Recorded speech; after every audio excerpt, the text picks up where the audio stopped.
The cast keeps getting bigger, the stunts and the explosions keep getting bigger, but at least this time they stayed on Earth. Let's talk about Fast X.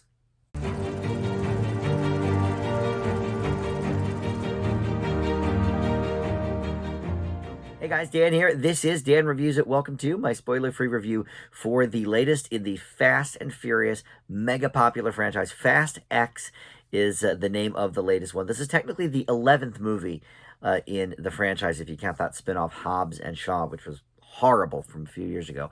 But the 10th in the sort of through line, I guess, of the Fast Saga.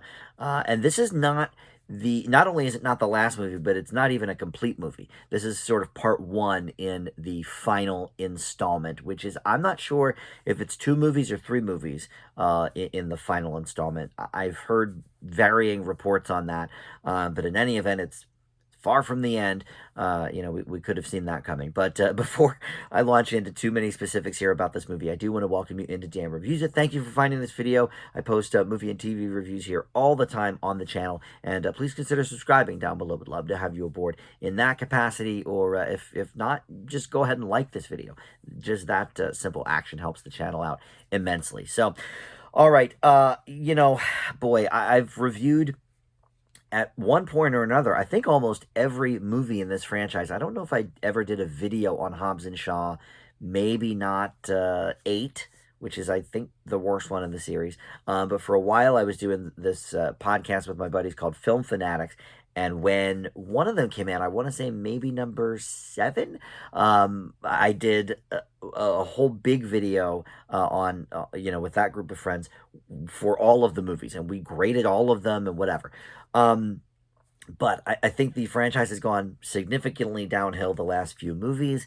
I already mentioned Hobbs and Shaw. I think was terrible. 8 is the worst in the series. 9, slightly better. But none of them are great. I think probably the highest grade I've ever given any of them is like a B. That might be for Fast 5. I would have to go back and look. But some of them are in like that D plus kind of a range. So with Fast X, okay, I mentioned that the cast is bigger. It keeps growing with everyone, because not only do you have the new actors and actresses in the latest movie, but every time they bring back old people, that they've picked up along the way. And so here we see a lot of famous friends that we've met before. Charlize Theron is back. Helen Mirren is back. People that we've picked up sort of in later installments. But of course, all the main players are here, from Michelle Rodriguez, Tyrese, Ludacris, John Cena, who we picked up in the last movie. He's here. Jordana Brewster, Scott Eastwood has been in the last few, and of course Vin Diesel at the helm of it all as Dominic Toretto. But in this particular installment, we meet the Jason Momoa character. So Dante Reyes is who he plays, and the movie sort of starts out with not really an alternate version of Fast 5, but they've basically given us some of the stuff from Fast 5, but from a different sort of take or whatever, from a different angle. And we see that Jason Momoa, okay, was this dude, and, he wasn't really in Fast 5, but they've sort of retro fitted in or whatever with the scene. Okay, so now, so he dies, in Fast 5, and so his son, now Dante Reyes, wants to seek revenge for his father's death and the loss of his family's fortune, and with that, he takes Dom's son. I know this movie's all about family all the time, but this is really, his blood family here, his own son, and he sort of takes him hostage, so that sort of sets off the whole thing, and there's a bunch of explosions along the way, and, going all over the world as always. And I don't want to say anything about some of the other famous people we see in this movie that I didn't know were in it. I did hear one person was in, but I'm not even going to spoil that. But they're only in like a couple of scenes. I think maybe the most is in 3 scenes, and that's a very famous person from the Marvel Universe crossing over here. Not as a Marvel character, of course. So I guess I shouldn't really say crossing over. But in any event, the plot of these movies barely matters. And if you go back to my Fast 9 or whatever it was called video, I think you'll hear sort of a lot of similar thoughts. The plots of these movies are so superfluous. None of it matters. But what they've been doing the last couple of movies in the franchise, specifically that last one where they went to space, which was so dumb, they got really kind of tongue in cheek about, and they've sort of been creeping this in the last few installments, but really tongue in cheek about the silliness of it all and the whole family thing. They must have mentioned family 25, 30 times in this movie. So they know the gag is it's all about family and da da da da. So that they're sort of leaning into that. Is it too much? Yeah, I think maybe it is. In this one, the last one, they were sort of just dancing around it a little bit. Ludicrous, I think it was, maybe was talking about like, oh, so we're basically superheroes now, we can't die, whatever. And that leads me to one of the biggest issues I have with the movie, and there's a lot of them, I guess. But once they brought the Han character back in the last movie, who died like many many movies ago, all bets are basically off with this franchise now. This is essentially a sci-fi series. Nothing is real. Nobody ever really dies. There's a main character in this, and I won't say who. We're not going to do spoilers, but there is a main character that seems like they died towards the end of this movie, and I bet you they're going to return. Because I just nothing is real, all bets are off, kind of thing. So this movie does not make a whole lot of sense in that vein. In the fact that we're so far removed from street racing from those first few movies, that it's just ridiculous.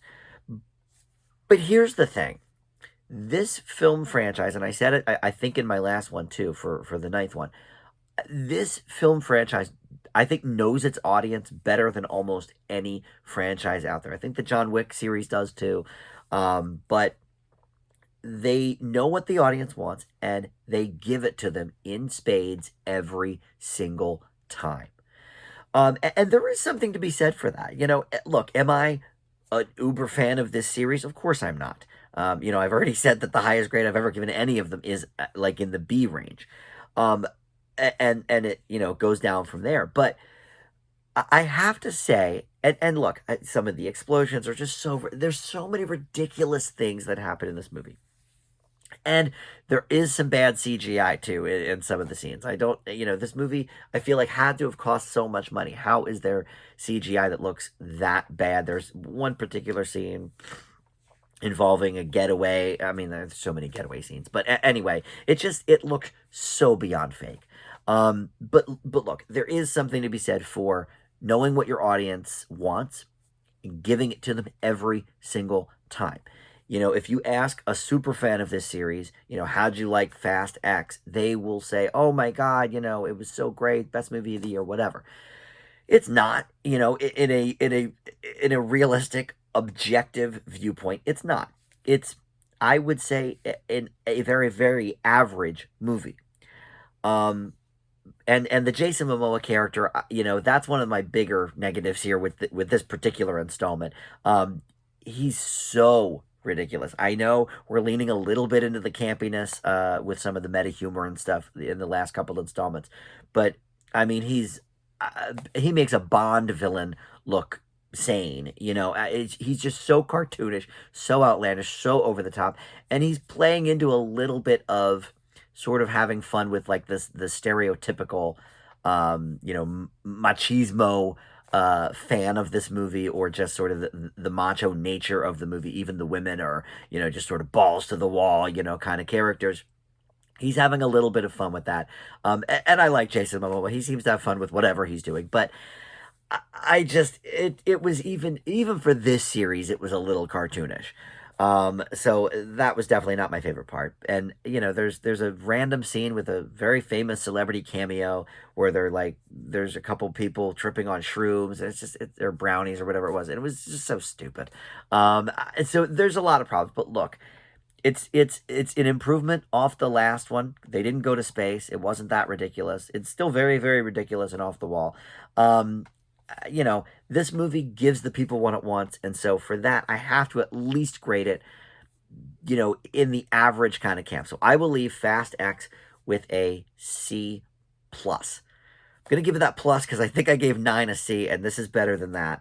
But it doesn't matter. I mean, the movies like these are critic proof. If you like the series, you're going to go see it. If you don't, you won't. If you're on the fence, I'm not sure if my C plus is going to get you to go see it. Um, but if you at least started this series a long time ago and have seen 5 of them, 6 of them, you may as well at this point just finish it up. Whether there's 12 or 13, and I know they're talking about spin-offs too after this original one is wrapped up. There might be another Hobbs and Shaw thing going on. So but anybody of any importance to the entire franchise makes an appearance here, and they do have a Paul Walker kind of reference too with that. But anyway, that's going to do it. We've taken up enough time talking about Fast X, but thank you so much for watching. We'll see you next time on Dan Reviews It.